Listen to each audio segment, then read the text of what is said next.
Welcome to Pregnancy Health Podcast. I'm Christine Grimmett, and this is the first in a short series we're going to do highlighting the international work of Heartbeat International. So today we have Life International with us, and I will start by introducing Jarrell Godsey. He's the president of Heartbeat International, and we have a couple of guests here in the Heartbeat studio today. So we'll get started with that, with introducing them. Thanks, Christine. With us is Kurt Dillinger, who's the president, founder, and forever Life International person. That's how I got to meet him. And also with him is June Blanchin, who is the director of International Ministries. And it's a great privilege to host you here.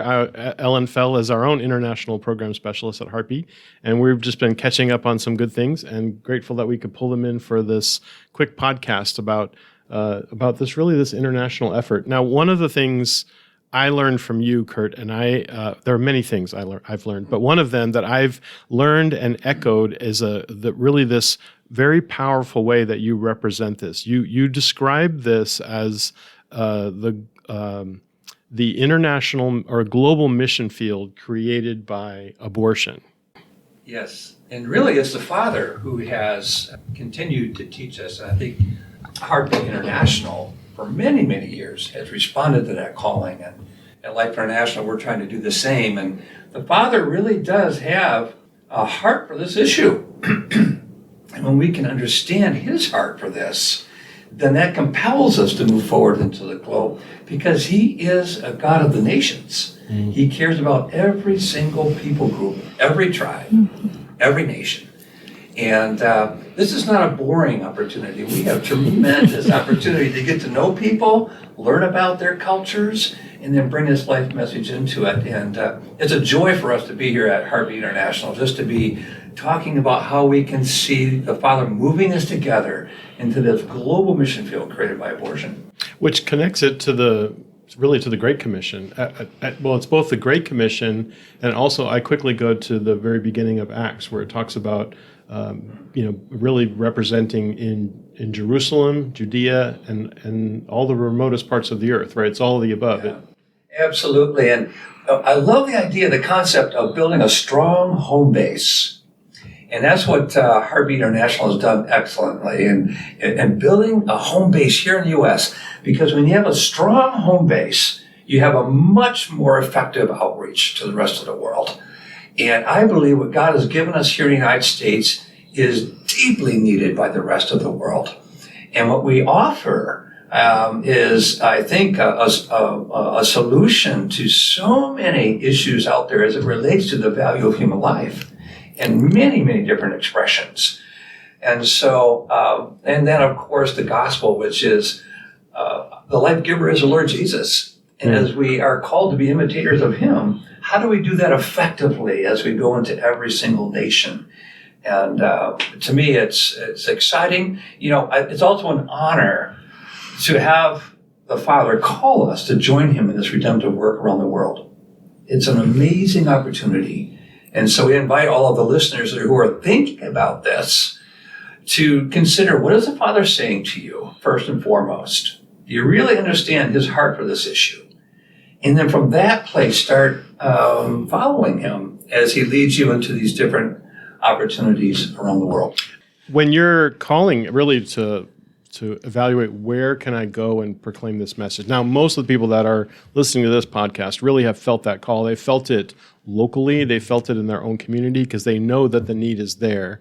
But when we start really looking beyond our community, we know the need is not just in the neighboring communities, but it's around the globe. And we know that this is an issue that is all across the world. And yet, when we get to the opportunity to be in those other communities that are far from our own, we get different cultures, we get different concepts, we get a different variety of even approaches to this. And I know, June, you've had an adventure. You were in South Africa for many years, and as well as working now with Life International in many other places, and have been all over.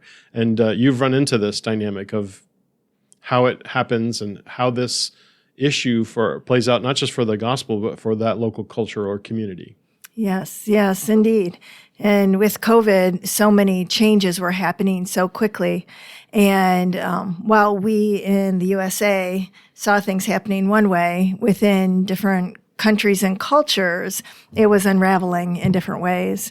And being able to encourage and empower them to not only see what was happening in their countries and their cultures, but being able to respond as well in confidence.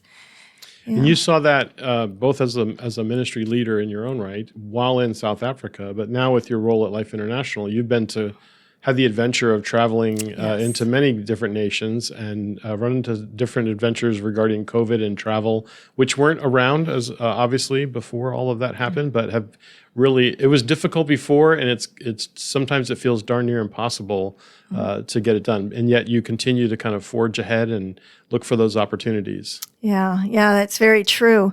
You know, when I lived overseas, one thing that we've learned in missions is that we need to be flexible. And as we travel, flexibility is really important. You know, we make a plan, but truly we need to go with open hands in all things. And some of our trips that we've gone overseas, even recently, we expected it to be a 10-day trip that ends up being 18 days, you know, and knowing that even in those changes, in the midst of it, God's in control and He has a plan. When that happened in Liberia, our stay was delayed quite a bit. We saw the relationships that we had in Liberia cement in unique ways that have continued. Even today, I'm getting text messages from them, and we just saw a team, sent a team from there into Nigeria. And I don't know that would have happened if we hadn't had that unexpected delay due to COVID. Yeah, So I add just maybe a comment Sure. to that when we've learned, haven't we, June, that we have to prepare teams ahead of time. Yes. Do not plan on that 10-day trip that you think this is going to be. It's better for you if you have need for medication or whatever. Plan a month because we are expecting now to be delayed. On many of Absolutely. these, it's happened so many times for us. And so we're thinking differently procedurally of how to prepare for these journeys that we're on. Yeah, even bringing our family members in. Sorry, Terrell. But even in preparation for the trip, we now bring in our family members so that everybody understands that this trip looks like it's going to be this long, but it could potentially be that long. And that's important for the family members so that they really understand what is being asked of them as well. Because sometimes the missionary that's on the field can see and understand the vagueness and ambiguity that they're facing into, but it's harder to see that from thousands of miles away and understand, well, there's a plane leaving. Why aren't you on it? Yes. But then particularly when we're dealing with government situations. A good friend of mine says there should be another beatitude, blessed are the flexible, for they shall not be bent out of shape. True. Yeah, so that is certainly an applicable dynamic to take with us on mission field. Yes. Yeah, without question. And there's so many other things we could talk about with this particular, preparation of expecting the unexpected, because every one of the nations has a different approach to COVID. You think there's some standardization out there? And it is a wide range, much bigger than what you think. And it's really, you should know ahead of time what that healthcare system is doing in that country before you go, so that you have a good understanding of what might happen if indeed you test positive and what to expect. And sometimes those healthcare systems are not really organized or they're broken. There's just a variety of things to consider as you look into each nation that you might be considering going into. And I want to come back to like the mission field created by abortion, because the cultures that are served, and these are cultures that are big cultures that encompass an entire country or region, and then also small cultures that are maybe like we have this even in the U.S. We have the Southern culture, we have the New England culture. I'm not sure what culture we have, but in California, but there is one, right? So we have all of this happen, and this reality of abortion it touches into all of these cultures in sometimes very, very different ways than it does to even a neighboring culture. And I know that you have at Life International, you have taken the map and you divided it up into 10 regions, puts countries and into areas that then make it an opportunity kind of to serve and to kind of call out the leadership for those areas related to this issue.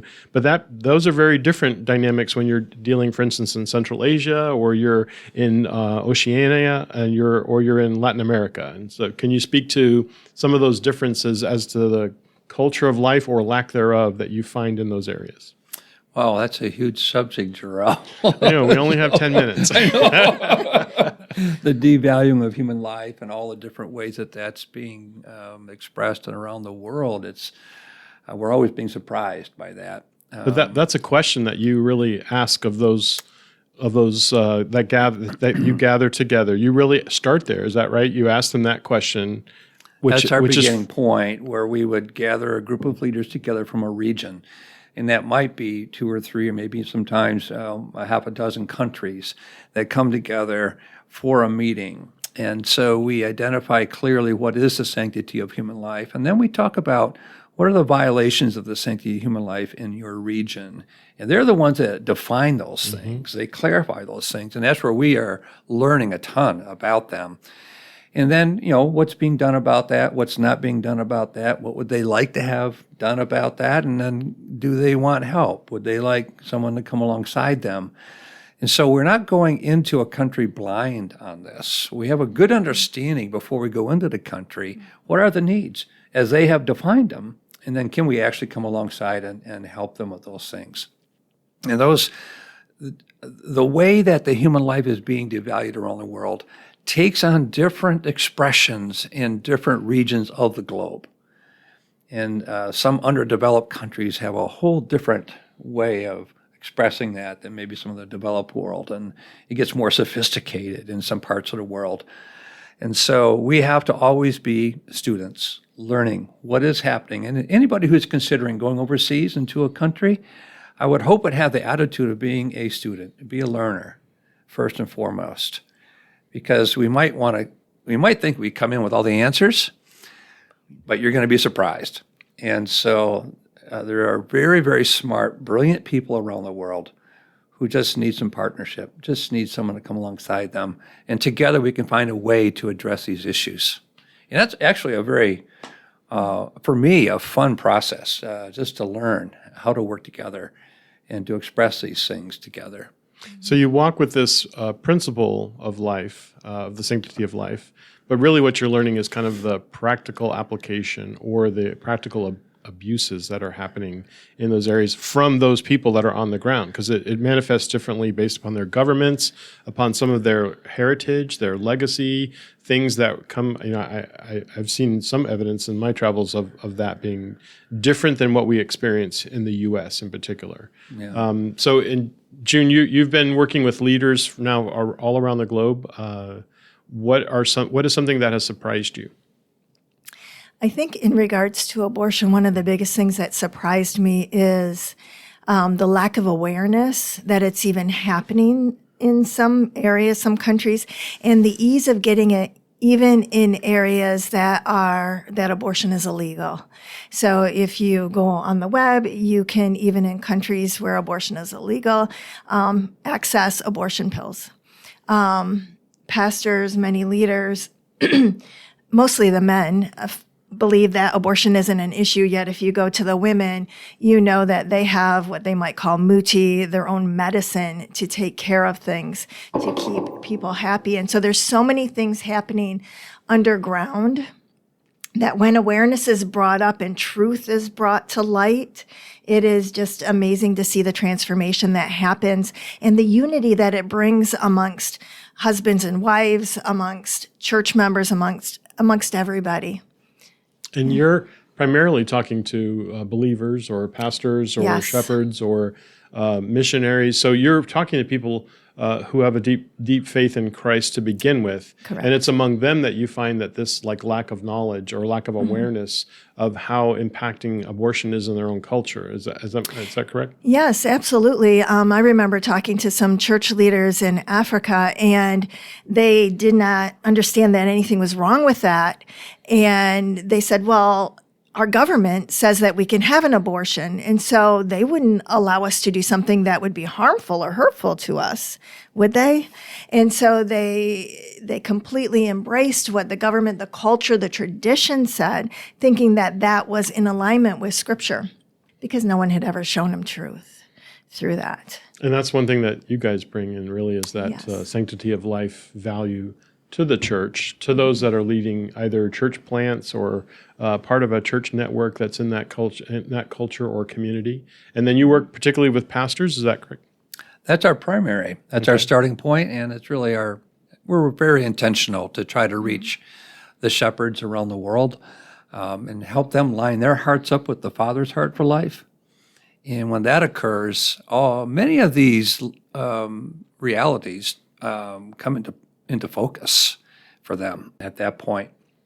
And then they start hearing from the Father how they can address those issues effectively in their sphere of influence. And so we found this to be a great need around the globe. Pastors around, evangelical pastors, priests around the world, we've discovered that they actually have been part of this without realizing it. Part of this what? Of the mission field created by abortion, and in many different ways. And then some are just ignoring it, and then when they discover the Father's heart for this, then they are compelled to move forward, because as an under shepherd, they are understanding this is my Father's heart. I need to line up with that, and then out of that motivation, start to bring the message of life to their area of influence. It's not just a message to them. It's really a way of embracing the work of the gospel in their own church. We were talking earlier about sometimes in these cultures, the culture of shame, there's the potential for maybe someone who is inadvertently pregnant out of wedlock, that they get shunned or set aside. And of course, that's a reaction to like a disciplinary mindset towards the evil of sin or sinful action.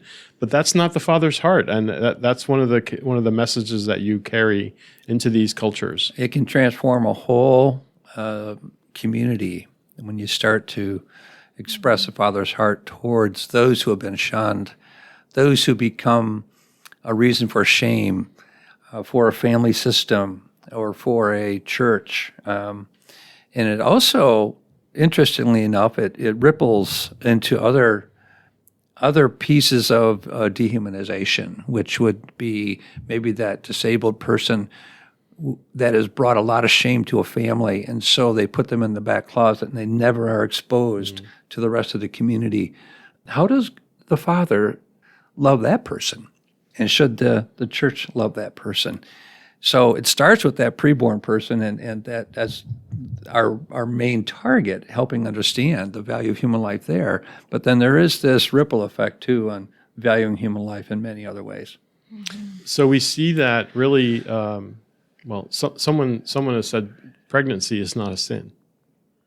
It's a biological reality, and frankly, it's something that the Father himself has given us, is that ability. Of course, what it took to get pregnant could easily have been the result of sin or sinful activity. And so that's why it's important for the church really to rise up and understand the difference and the Father's heart about that. And that's the whole concept of this is a unique human being, and we need to embrace that gift that God has given. Yeah. When the church reflects that Father's heart for life, when it embraces people and allows them to walk through the forgiveness, the healing, the restoration, the redemption, that girl and that boy that fell pregnant outside of marriage. I've seen churches transform in incredible ways because everybody's drawn to that, because it's unusual to be handed forgiveness, to be able to allow to be redeemed and restored in the face of shame or dishonor is a beautiful thing, and only God does that. And yeah, we've seen churches just explode because of that, because they started walking these truths Explode in a positive way. Right? in a positive way. They come alive. Absolutely. They come They come alive. alive. They It's like grow. this light bulb goes on. And Everybody wants to be there, because who doesn't want to be forgiven and set free and loved? Which is ultimately the connection between sanctity of life, the pregnancy help movement, and the transformation of cultures around the world, seeing the kingdom of God on earth as it is in heaven. I love the way you said that. Perfect.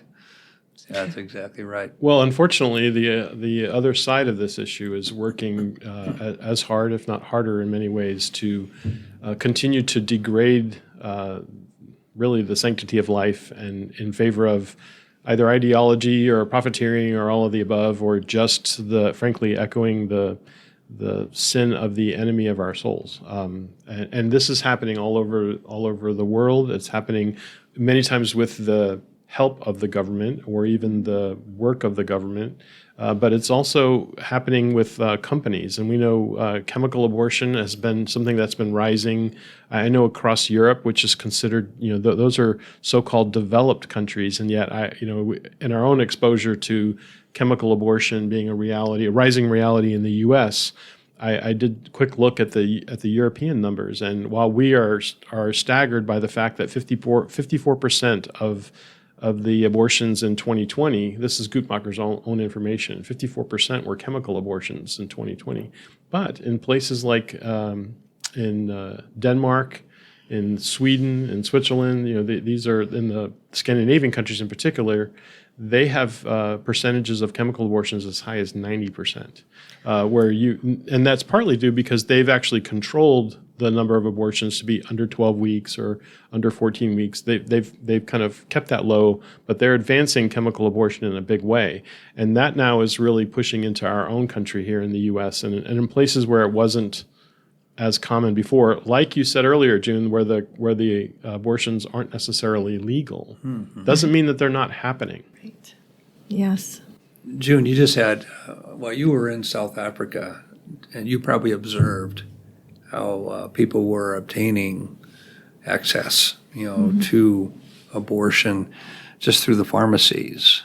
We're seeing that grow rapidly around the globe in areas of the world we wouldn't expect it as much, but it's throughout Africa and probably Oceania, Europe, of course. I'm not quite as familiar with this in Latin America, but I suspect it's growing rapidly there. Sure. In Latin America, we still have major countries for which abortion is illegal, but it's also happening at a significant rate because mostly the abortion industry operates without any kind of enforcement against it. Yep. And yet at the same time, there are whole countries now that are moving and opening up for abortion. Argentina, in particular, is following. Mexico now has expanded it even further. So unfortunately, these traditional, of course, we lost Ireland a few years ago. They had their Roe v. Wade moment in 2018, where that wasn't really a Roe v. Wade moment because it wasn't the courts. They actually voted for that. And so we see that where abortion has been made illegal or kept illegal, it's still happening. And then, of course, it's moving in the other direction. Whereas in the U.S., we're excited about what may happen here in a short amount of time relative to Dobbs, and we hope that will be not just a good thing for the U.S. Effort, pro-life effort, or sanctity of life effort, or pregnancy help effort, but it'll also be a witness to other nations that can often be influenced by the U.S. What I love about that, Jarrell, is that we have an opportunity in the U.S. to have that ripple effect. And generally speaking, not always, but generally speaking, what occurs here has that ripple effect. And it definitely gives hope. When we're able to talk to people in other parts of the world who have minimal resources, I mean minimal, very little, if anything, and we can describe to them what Heartbeat is doing or what centers are looking like in the United States and what's actually being done, they can hardly believe it. But they're encouraged, and it gives them vision of what could happen. And so there is this dynamic globally that what happens here will have some kind of impact just around the world in many different ways. And basically to give hope that there can be change. And that's what's exciting about this, because for me anyway, I'm glad it's happening in the United States. I'm glad that it's moving forward. I'm thanking the Lord for it. But I'm seeing that it's going to have an impact globally. I think that the beauty of the collaboration of Life International, Heartbeat International it is the both and. It is the seeing transformation of cultures, nations, the teaching of sanctity of life, the presence of the pregnancy help movement around the world. It is not an either or.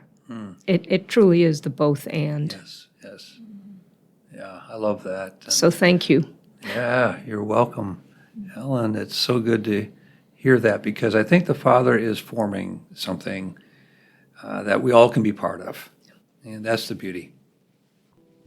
Well, thanks everyone for joining us. We will continue to highlight the international pregnancy help work happening. So be sure to subscribe for more episodes. And with that, I wish you a great rest of your day. And thanks for listening to this episode of the Pregnancy Help Podcast.